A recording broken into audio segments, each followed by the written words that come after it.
Halo semuanya, kembali lagi di YouTube channelnya Action Racing. Kembali lagi di video gue. Nah, ada satu atau dua, ada tiga, ada beberapa announcement lah ya.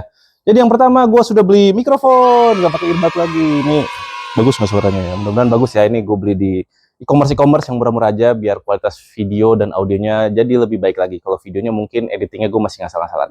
Kebaikan jadi gue ini tadi barusan kepotong kena cutter lagi bersih-bersih blok. Anyway, jadi di episode kali ini kita akan merakit kembali B48 ya. Ini bloknya sudah datang dari tukang bubut. Nanti kita akan cuci. Lalu kita akan proses pemasangan secara detail. Gue akan kasih tahu kalian tips-tipsnya atau juga spek-spek yang untuk rakit B48 itu seperti apa aja dan apa saja yang harus dihindari dan lain-lainnya. Udah nggak perlu berlama-lama lagi. Ya pokoknya 2 hari setelah Lebaran, orang-orang masih pada libur, kita udah mulai kerja lagi. Gue kabur dari rumah sebentar buat ngerakit.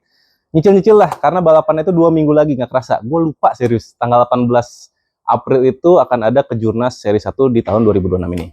Oke, kita mulai aja videonya.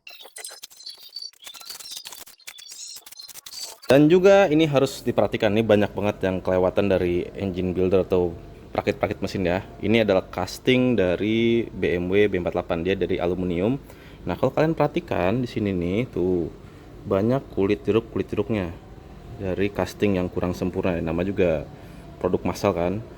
Nah, ini tuh waktu zaman gue masih ngerjain RB25, RB26 dan lain-lainnya ya. Pokoknya kasus RB kayak gini tuh yang kulit jeruk gini nih, itu kalau dia panas, kena vibrasi dan juga hentakan mesin, pokoknya mesin bergetar lah intinya ya, dan juga ada tekanan panas kan oli, dia bisa rontok. Nah, rontoknya ini bisa masuk ke pompa oli dan muter lagi di crank, jadi ngebaratin metal, crank dan segala macamnya.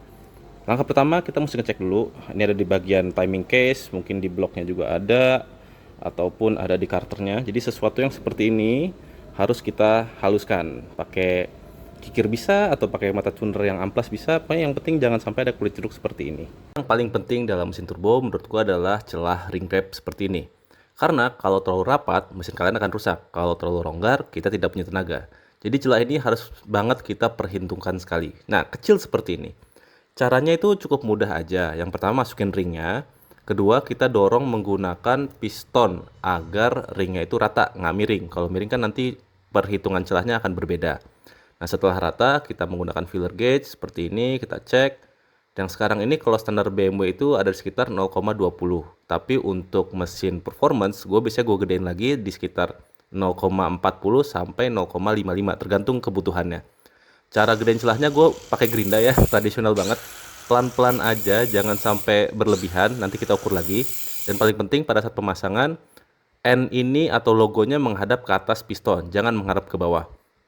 Karena selain dari menahan kompresi, ring piston ini juga sebagai scraper atau mendorong oli di bagian boring yang berlebihan ke blok lagi, nggak ke atas. Jadi kalau kalian masangnya terbalik, bisa jadi olinya nanti akan naik ke combustion chamber, bukan turun lagi ke blok. Nah, ini ada celahnya tuh kan kelihatan ya. Itu yang mendorong oli ke bagian bawah. Jadi jangan sampai terbalik teman-teman.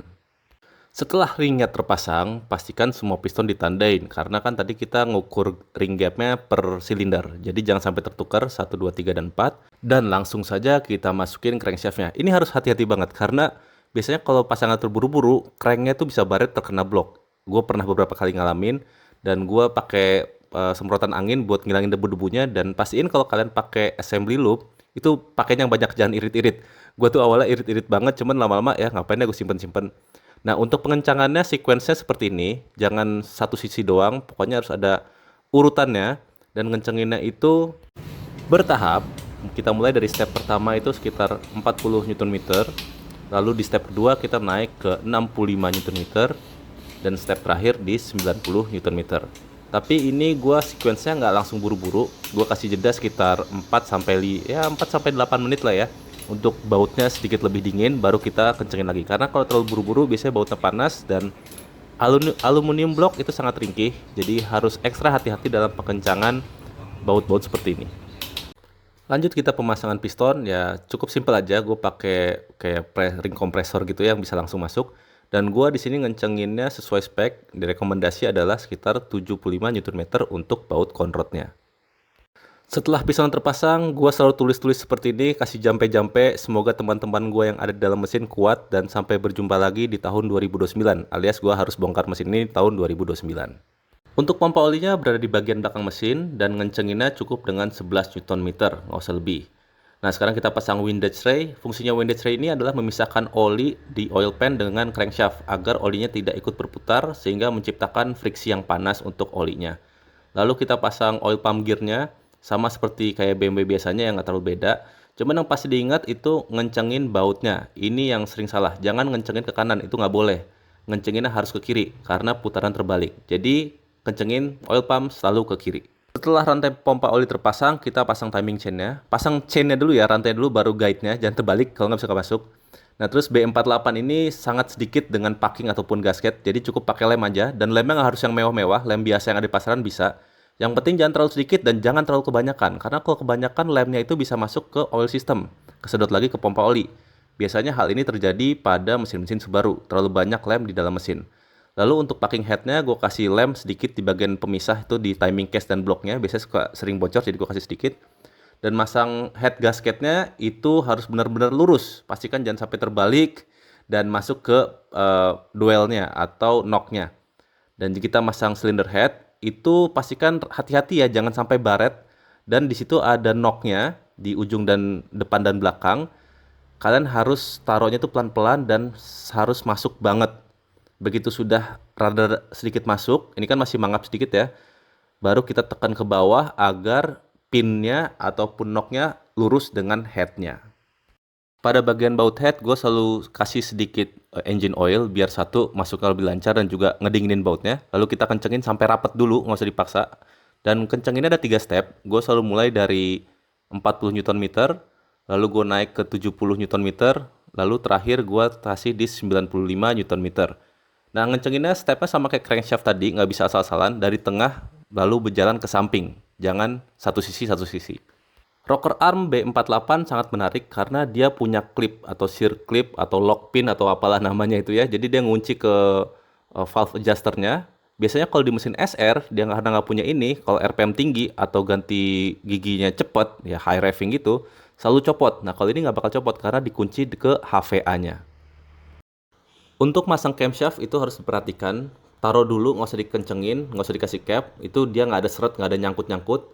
Dan kalau misalkan udah aman, pakai assembly loopnya jangan pelit-pelit. Yang banyak aja, nggak akan rugi. Nah, pada saat pemasangan capnya, itu pastikan ada tandanya ya. Kalau di BMW, A itu selalu exhaust. Dan nomor 1 itu di bagian silinder nomor 1. Serta di capnya itu ada tanda panah, arrow. Nah, arrow-nya ini selalu menghadap ke bagian intake untuk mesin B48 ataupun B58 sama ya. Jadi kita taruh menghadap intake. Nah, ini dia yang paling seru kalau masang camshaft karena di bukunya dan asli beda. Kalau di bukunya kan harus dari tengah ke samping ya, tapi itu terkadang bikin camshaft itu suka miring. Jadi kalau gua perhatikan dulu camshaftnya sampai benar-benar lurus. Gue lihat dari celahnya mana yang lebih mangap, mana yang lebih rapet. Gue perhatikan dulu semuanya sampai semua celah terasa rata, baru gue kencenginnya sesuai buku. Nggak mau kayak langsung dari buku aja. Terus kita pakai torque wrench kecil untuk camshaftnya, itu gue pakai di 12 Nm. Sedikit menjelaskan cara kerjanya Valvetronic seperti apa. Jadi di sini ada eccentric shaft dan ada gearnya yang nanti digerakkan oleh Valvetronic motor. Nah, fungsinya dia itu menggeser rocker arm yang kedua. Jadi ada 2 rocker arm di bagian intake. Jadi ada rocker arm di atas rocker arm yang nanti rasio nonjoknya atau rasio dorong rocker arm yang terakhir diatur oleh eccentric shaft ini. Kalau kita tarik seperti ini, nanti dia akan jauh dan semakin dekat. Nah, itulah yang mengatur Valvetronic di mesin B48. Yang paling perlu diperhatikan kalau masang mesin B48 itu timing gear di belakang. Jadi jangan sampai terbalik urutannya atau capnya ya. Nomor 1 itu di bagian depan mesin dan seterusnya. Kalau mesin-mesin pada umumnya memang nomor 1 dekat dengan timing gear. Nah, ini terbalik. Ini adalah yang harus diperhatikan kalau rakit mesin B48. Untuk masak Valvetronic springnya itu gue menggunakan SST, jadi ada pair di dalam rocker arm yang kedua untuk membantu ngedorong terus, dan itu gue biasa pakai SST karena kalau pakai obeng susah.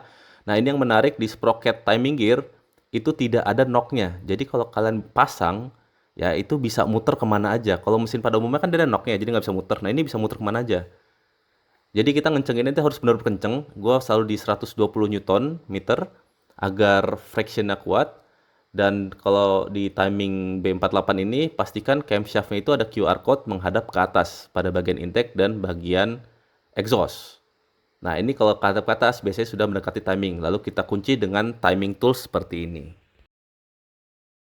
Baik teman-teman, mesinnya sudah terakit semua. Sudah 95% ya. Ini tinggal kayak selang-selang, water pump dan lain-lain. Itu nanti akan pasang pas di mobil aja biar gampang.